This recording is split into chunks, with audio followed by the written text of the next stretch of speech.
Hi, boys and girls. I'm back. This is Mrs. P, and I'm going to read the next chapter of a series of unfortunate events.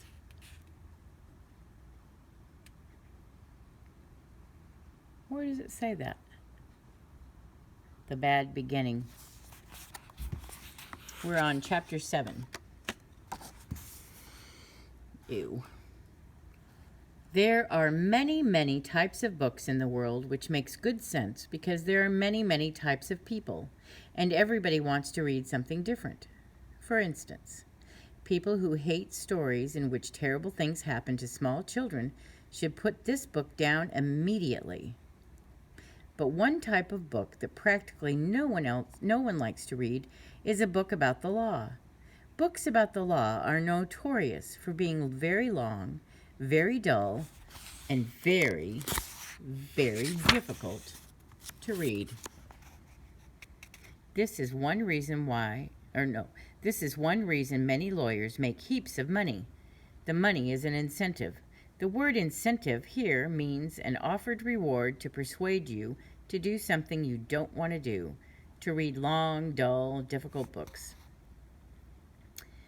The Baudelaire children had a slightly different incentive for reading these books, of course. Their incentive was not heaps of money, but preventing Count Olaf from doing something horrible to them in order to get heaps of money. But even with this incentive, getting through the law books in Justice Strauss's private library was a very, very, very hard task. "Goodness," Justice Strauss said when she came into the library and saw what they were reading. She had left them in the house, but immediately went into the backyard to do her gardening, leaving the Baudelaire orphans alone in her glorious library. "I thought you were interested in mechanical engineering, animals of North America, and teeth. Are you sure you want to read these enormous law books? Even I don't like reading them, and I work in law." "Yes," Violet lied. "I find them very interesting, Justice Strauss." "So do I," Klaus said. "Violet and I were considering a career in law, so we're fascinated by these books." "Well," Justice Strauss says, "Sunny can't possibly be interested. Maybe she'd like to come and help me with the gardening." "Whippy!" Sunny shrieked, which meant I'd much prefer gardening to sitting around watching my siblings struggle through law books. "Well, make sure she doesn't eat any dirt," Klaus said, bringing Sunny over to the judge. "Of course," said Justice Strauss. "We wouldn't want her to be sick for the big performance." Violet and Klaus exchanged a look. "Are you excited about the play?" Violet asked hesitantly. Justice Strauss's face lit up. "Oh, yes," she said. "I've always wanted to perform on stage ever since I was a little girl. And now Count Olaf has given me the opportunity to live my lifelong dream. Aren't you thrilled to be a part of the theater?" "I guess so," Violet said. "Of course you are," Judge Strauss said, stars in her eyes and Sunny in her hands. She left the library, and Klaus and Violet looked at each other and sighed.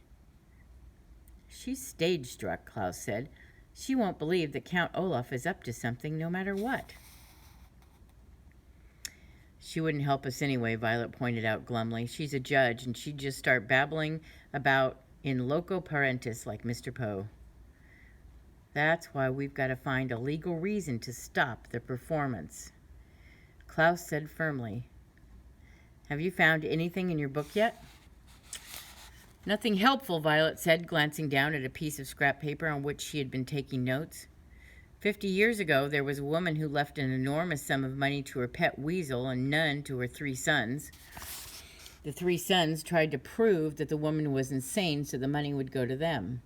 What happened? "I think the weasel died," Violet replied, "but I'm not sure. I have to look up some of the words." "I don't think it's going to help us anyway," Klaus said.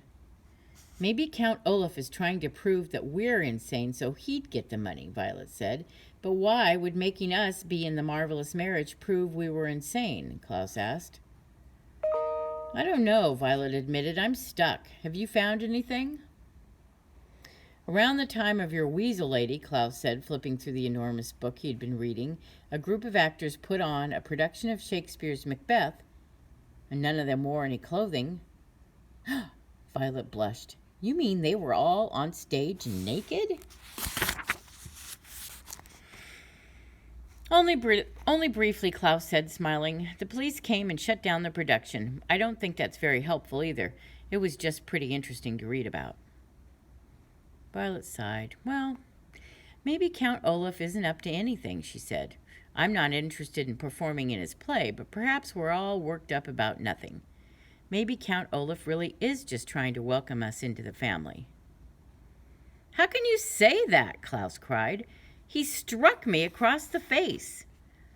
But there's no way he can get a hold of our fortune just by putting us in a play, Violet said. My eyes are tired from reading these books, Klaus, and they aren't helping us. I'm going to go out and help Justice Strauss in the garden. Klaus watched his sister leave the library and felt a wave of hopelessness wash over him. The day of the performance was not far off, and he hadn't figured out what Count Olaf was up to, let alone how to stop him. All his life, Klaus had believed that if you read enough books, you could solve any problem.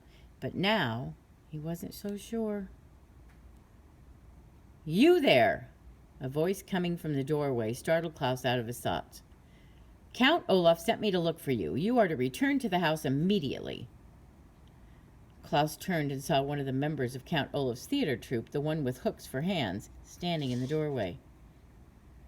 What are you doing in this musty old room anyway? He asked in a croak of a voice, walking over to where Klaus was sitting.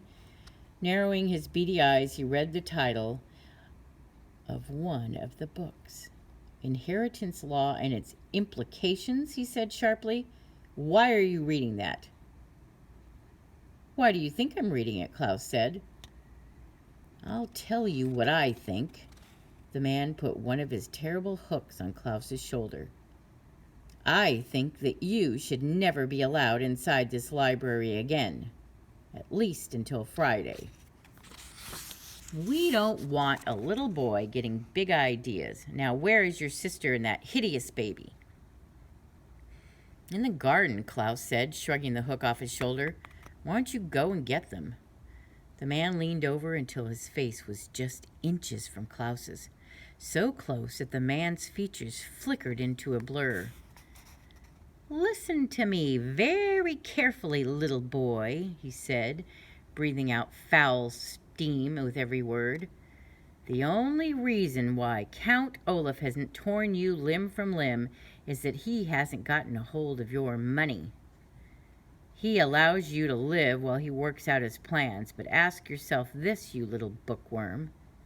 What reason will he have to keep you alive after he has your money? What do you think will happen to you then?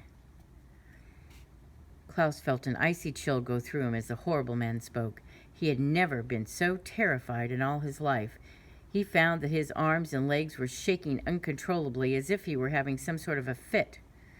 His mouth was making strange sounds like Sonny always did, and as he struggled to find something to say, Klaus heard himself choke out, When the time comes, the hook-handed man said smoothly, ignoring Klaus's noises, I believe Count Olaf just might leave you to me, so if I were you, I'd start acting a little nicer. The man stood up again and put both his hooks in front of Klaus's face, letting the light from the reading lamps reflect off the wicked-looking devices. Now, if you will excuse me, I have to go fetch your poor orphan siblings. Klaus felt his body go limp as the hook-handed man left the room, and he wanted to sit there for a moment and catch his breath, but his mind wouldn't let him. This was his last moment in the library, and perhaps his last opportunity to foil Count Olaf's plans. But what to do? Hearing the faint sounds of the hook-handed man talking to Justice Strauss in the garden, Klaus looked frantically around the library for something that could be helpful. Then, just as he heard the man's footsteps heading back his way, Klaus spied one book and quickly grabbed it. He untucked his shirt and put the book inside, hastily retucking it just as the hook-handed man re-entered the library, escorting Violet and carrying Sonny, who was trying without success to bite the man's hooks. "I'm ready to go," Klaus said quickly, and walked out the door before the man could get a good look at him. He walked quickly ahead of his siblings, hoping that nobody would notice the book-shaped lump in his shirt. Maybe, just maybe, the book Klaus was smuggling could save their lives. That leaves us to chapter 8 for next week. I can't wait to hear what happens.